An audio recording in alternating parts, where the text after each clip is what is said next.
அப்பொழுது இயேசு, பிதாவே, இவர்களுக்கு மன்னியும், தாங்கள் செய்கிறது இன்னதென்று அறியாதிருக்கிறார்களே என்றார். சிலுவையின் அடியில் பலவிதமான மக்கள் கூட்டம். சிலுவையில் அறையப்பட்டவர்கள், காவல் காத்தவர்கள், வழிபோக்கர்கள், பரியாசம் பண்ணினவர்கள், நிந்தித்தவர்கள், பார்வையாளர்கள் மற்றும் இயேசுவை சிலுவையில் அறையும்படி ஆணையிட்டவர்களும் இருந்திருக்கலாம். இவர்கள் மத்தியிலே இயேசு மொழிந்த வார்த்தை, பிதாவே, இவர்களை மன்னியும். முதல் கனி எப்பொழுதும் மேன்மையான கனியாகத்தான் இருக்கும். அவ்விதம் இயேசு சிலுவையிலே மொழிந்த முதல் பழம் மன்னிப்பு என்னும் அழியாத ஜீவ பழமே. பிதாவே, இவர்களுக்கு மன்னியும் என்று கதறுகிற நம்முடைய நேசரின் குரல் நம்முடைய கொடிய பாவங்களையும் துரோகங்களையும் நம்மளை விட்டு முற்றிலும் மன்னித்து கதறுகிறதே மட்டுமல்லாமல் நாமும் மற்றவர்களை மன்னிக்க வேண்டும் என்று நமக்கு தோன்றுகிறது. அன்று மலையின் அடிவாரத்திலே தன்னுடைய போதனைகளை பிரசங்கத்தை ஆவலோடு கேட்க வந்த தன்னுடைய சீஷர்களிடம், ஒருவன் உன்னை வலது கன்னத்தில் அடித்தால் அவனை மறுகாரணத்தை திருப்பி கொடு என்று பிரசங்கித்தவர், உன் சத்துருக்களை சிநேகியுங்கள், உங்களை சபிக்கிறவர்களை ஆசீர்வதிங்கள் என்று போதித்தவர், அதை சிலுவை மரத்திலேயே நிறைவேற்றுவதற்காக எத்தனையோ பாடுகளுக்கு தன்னை ஒப்புவித்து சத்துருக்களை சிநேகித்தார். பேதுருவிடம், பேதுருவே, நீ 7 முறை அல்ல 70 முறை மன்னிக்க வேண்டும் என்று அறிவுறுத்தியவர் தனது ஜீவனை தந்து அதை நிரூபித்தும் காட்டினார். தன் போதனைக்கு தானே ஒரு சிறந்த மாதிரியாக திகழ்ந்தார். அவருடைய மன்னிக்கும் சுவாபம் நாமும் மற்றவரை மன்னிக்க வேண்டும் என்று தூண்டுகிறது. 1 பேதுரு 2ஆம் அதிகாரம் 21ஆம் வசனத்தில், இதற்காக நீங்கள் அழைக்கப்பட்டிருக்கிறீர்கள், ஏனெனில் கிறிஸ்துவும் உங்களுக்காக பாடுபட்டு நீங்கள் தம்முடைய அடிச்சுவடுகளை துறந்து வரும்படி உங்களுக்கு மாதிரியை பின்வைத்து போனார் என்று வாசிக்க கேட்கிறோம். பல்லுக்கு பல், கண்ணுக்கு கண் என்பதே பழைய ஏற்பாட்டு நியாயப்பிரமாணத்தின் போதனை. ஆனால் கிறிஸ்துவோ, உங்களை ஒருவன் வலது கன்னத்தில் அடித்தால் அவருக்கு மறு கன்னத்தை காட்டிக்கொடு என்று கூறுவது மட்டுமல்லாமல் அவனை மன்னிக்கும் ஒரு மன்றாடுதலையும் நமக்கு உணர்த்துகிறார். பழைய ஏற்பாட்டு காலத்தில் பக்தர்கள் சிலர் திறப்பின் வாசலில் நின்று மன்றாடினார்கள். பக்தர் ஆபிரகாம் சோதோகுமர பட்டணத்திற்காக வாதாடி லோத்தை அழிவிலிருந்து தப்பிவித்தார். மோசே இஸ்ரவேலுக்காக மன்றாடி தேவ சாபத்தை தணித்தார். இஸ்ரவேல் ஜனங்களுக்காக மன்றாடி துஷ்ட ஆமானின் சதித்திட்டங்களை தகர்த்தெறிந்தாள். அவர்கள் தங்கள் காலத்திலே ஒரு சில பிரச்சனைகளுக்காக திறப்பின் வாசல் நின்று ஜெபித்தார்கள். ஆனால் காலமாக என்றென்றுமாக நமக்காக மன்றாடி ஜெபிக்க திறப்பில் வாசல் நிற்க ஒருவர் தேவைப்பட்டார். அதற்காக கிறிஸ்துவே முன்வந்தார். திறப்பின் வாசலான சிலுவையை தெரிந்து கொண்டார். பிதாவே, இவர்களுக்கு மன்னியும் என்று வேண்டுகிறார். பழைய ஏற்பாட்டின் பக்தன் யோசேப்பின் மன்னிப்பு மாதிரியான மன்னிப்பு தான். யாக்கோபு எகிப்தின் அதிகாரியாக தெரிந்தெடுத்த போதும் தனக்கு துரோகம் செய்த தன் சகோதரர்களை மன்னித்து அன்பு செய்கிறவனாக காணப்பட்டான். சேமான் கல்லெறிந்து எறிகிற வேளையிலும், ஆண்டவரே, இவர்கள் மேல் பாவத்தை சுமத்தாதிரும் என்று மிகுந்த சத்தம் போட்டு சொன்னான் என்று அப்போஸ்தலர் 7:60 வாசிக்கிறோம். மன்னியும் ஆண்டவரே என்று பிறருக்காக மன்றாட்டின் ஜெபத்தை ஏறெடுக்கிறவர்களாக இருப்போமாக. பிதாவே, இவர்களுக்கு மன்னியும் என்பதோடு தன் வார்த்தையை முடித்து விடாமல், தாங்கள் செய்கிறது என்னதென்று அறியாதிருக்கிறார்களே என்று பிதாவிடம் பரிந்து பேசுகிறார்.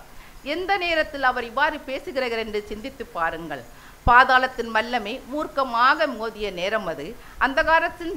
அந்தகாரத்தின் சக்திகள் அவிழ்த்து விடப்பட்டு கொடூரமாக அவரை தாக்கிய நேரம். இயேசுவின் பாடுகள், அடிகள், உமிழ்நீர், முள்முடி மற்றும் எல்லா விதமான பரியாசம், நிந்தனைகள் எல்லாவற்றிலும் சகித்து கொண்டு பொறுமையோடு அமைதியாக சொல்லுகிறார், அவர்கள் செய்கிறது என்னதென்று அறியாதிருக்கிறார்களே. அவர்கள் அறியாதிருந்தார்களா?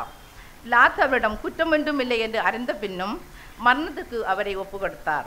அவன் மனைவி கிறிஸ்துவை குறித்து அந்த நீதிமானை ஒன்றும் செய்ய வேண்டாம் என்று அறிவுறுத்தியும் அவன் கை கழுவினான். ஏரோதுவோ அவரிடம் குற்றம் என்றும் காணவில்லை. கிறிஸ்து குற்றம் ஒன்றும் செய்யவில்லை என்று அறிந்தும், அவர் மரணத்துக்கு ஏதுவான எந்த தவறும் செய்யவில்லை என்று அறிந்தும், வேதபாரகரும் பரிசேயரும் இயேசுவை சிலுவையில் அறைந்தார்கள். தன் சிலுவையிலே கொடூரமாய் அறைந்த மக்கள் மத்தியில் பழி போடாமல் அன்புள்ள தகப்பனாக அவர் அறியவில்லையே பிதாவே என்று பிதாவிடம் மன்றாடுகிறார். மன்னிப்பு கேளாதவர்களையும் மன்னிப்பு கேட்க விரும்பாதவர்களையும் மன்னிக்கிறார் இயேசு. நாம் எப்படி இருக்கிறோம்? கிறிஸ்து மன்னித்தது போல நாமும் ஒருவருக்கொருவர் மன்னிக்க வேண்டும். மன்னிப்பு கேளாதவர்களையும் மன்னிப்பு கேட்க விரும்பாதவர்களையும் நாம் மன்னிக்க வேண்டும். இயேசு சீடர்களுக்கு போய்த்த பரமண்டலத்திற்கு எங்கள் பிதாவே என்ற ஜெபத்திலும் எங்களுக்கு விரோதமாக குற்றம் செய்கிறவர்களுக்கு நாங்கள் மன்னிக்கிறது போல எங்கள் குற்றங்களை எங்களுக்கு மன்னியும் என்று ஜெபிக்கிறோம். ஆம், நாம் மற்றவருடைய குற்றத்தை மன்னித்தால் மாத்திரம்தான் நம்முடைய பரமபிதா நம்முடைய குற்றங்களை மன்னிப்பார். நாம் மற்றவருடைய குற்றத்தை மன்னியாதிருந்தால் நம்முடைய குற்றத்தை அவர் மன்னிக்கவே மாட்டார்.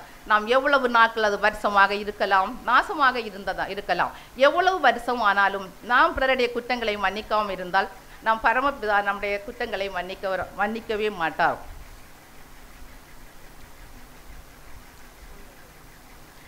மத்தேயு 5:24 முன்பு உன் சகோதரனோடு புறவாகி பின்பு வந்து உன் காணிக்கையை செலுத்து என்று வாசிக்கிறோம்.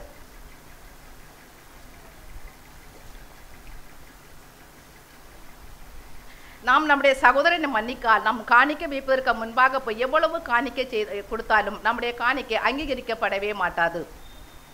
மத்தேயு 6:14 மனுஷருடைய தப்பிதங்களை நீ மன்னித்தால் பரமபிதா உங்களுக்கு மன்னிப்பார். மத்தேயு 6:15 மனுஷருடைய தப்பிதங்களை நீங்கள் அவர்களுக்கு மன்னியாதிருந்தால் உங்கள் பிதா உங்கள் தப்பிதங்களையும் மன்னியாதிருப்பார். கொலேசியர் 3:13 ஒருவருக்கொருவர் தாங்கி ஒருவர் பேரில் ஒருவருக்கு குறைபாடு உண்டானால் கிறிஸ்து உங்களுக்கு மன்னித்தது போல ஒருவருக்கொருவர் மன்னிங்கள் என்று வாசிக்கிறோம்.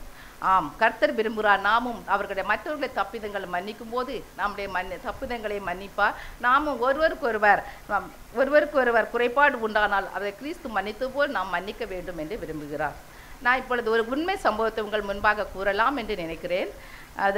அந்த உண்மை சம்பவம் என் மனசை ரொம்ப கலக்கி மறக்க முடியாத சம்பவம். நான் எமர்ஜென்சி டிபார்ட்மெண்ட் வார்டில் வேலை செய்திருந்த போது அங்கே எல்லாம் எமர்ஜென்சி சீரியஸ் பேஷண்ட் தான் அங்கே வருவாங்க. எல்லோரும் ரொம்ப கிரிட்டிக்ஸை கண்டிக்கல வெண்டிலேட்டரில் தான் இருப்பாங்க. அந்த எல்லா மக்கள் மத்தியிலே ஒரு நாள் ஒரு வாலிபன் அட்மிட் ஆனான். அவன் ரொம்ப சீரியஸாக இருந்த காரணத்தினால் அவனை வெண்டிலேட்டரில் வைத்து அங்கே அட்மிட் செய்து வைத்திருந்தாங்க. பார்க்கும்போது எல்லாருமே நாங்கள் ரிலேட்டிவ்ஸ் அனுப்பாமல் இருந்தால் போத எல்லாரும் அவர்களை பார்க்க வேண்டும் பேஷண்ட் என்று அவளோடு வந்து காத்திருப்பாங்க எங்கள் பெர்மிஷனுக்காக. ஆனால் ஒரே ஒரு வாலிபனிடம் ஒரு ரிலேட்டிவ்ஸ் கூட காணவில்லை.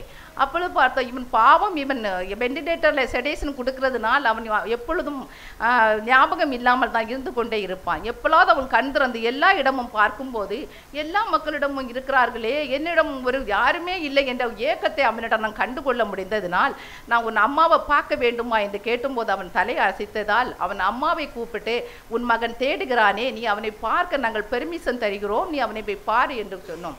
ஆனால் அந்த தாயோ என்ன கூறினால், எனக்கு அவனை பார்க்கவே வேண்டாம். ஏன், உன் மகன் தானே, உனக்கு பார்க்க வேண்டாமா என்று கேட்டதற்கு இல்லை, அவன் செய்த தவறுக்கு அவன் தண்டனை அனுபவிக்கிறான், எனக்கு அவனை பார்க்க தேவையே இல்லை என்று அவர்கள் எவ்வளவோ கூறியும் மறுத்து விட்டார்கள்.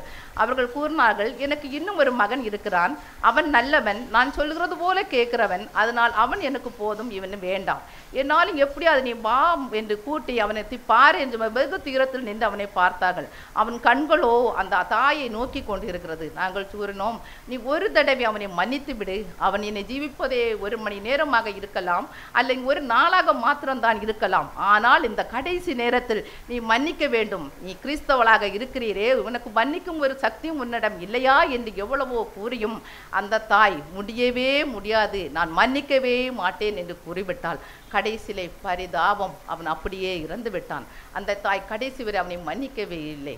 ஆம், அது ஒரு தாயின் அன்பை தான் எல்லாவற்றும் ஒரு சிறந்த அன்பு என்று நாம் கேட்டிருக்கிறோம். ஒரு தாய் தன் பிள்ளை வயிற்றில் இருக்கும்போது 9 மாதமும் எவ்வளோ அன்போடு பராமரித்து அவன் முகத்தை காண்பதற்கு முன்பாகவே அவனை அன்பு செய்து நான் இப்படி ஆக்க வேண்டும் என்று அவள் கற்பனை கட்டி திரிகிற அந்த தாயே தன் மகனை மன்னிக்க முடியாதவளாக இருக்கிறாள். நாம் எப்படி இருக்கிறோம்? இந்த தாயை போல இருக்கிறோமா? மற்றவர்களை மன்னிக்க முடியாத நிலையில் இருந்தால் சபையாரே, இந்த நாளிலே நம்மளை மாற்றிக்கொள்வோம்.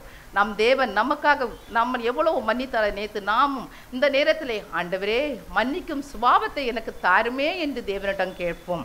இயேசு யாருக்காக பாடுபட்டார்? யாருக்காக முள்துடி சீட்டப்பட்டார்? நிந்தைகளை அனுபவித்தார், சிலுவையில் அறையப்பட்டார், எவ்வளவோ நிந்தனைகள் அவமானங்கள் அனுபவித்து சிலுவையிலே உயிரை நீத்தார். யாருக்காக? நமக்காக. நம் ஒவ்வொருடைய பாவங்களும் மன்னிக்கப்பட வேண்டும், நாம் ரட்சிக்க வேண்டும் என்பதற்காக தான் இதெல்லாம் செய்தார். ஆகவே நாமும் இயேசுவின் அன்பை பெற்று மற்றவர்களை மன்னித்து மறந்து அவர் மாதிரியை பின்பற்ற தேவன் தாமே நம் ஒவ்வொருவருக்கும் உதவுவாராக. ஆமென்.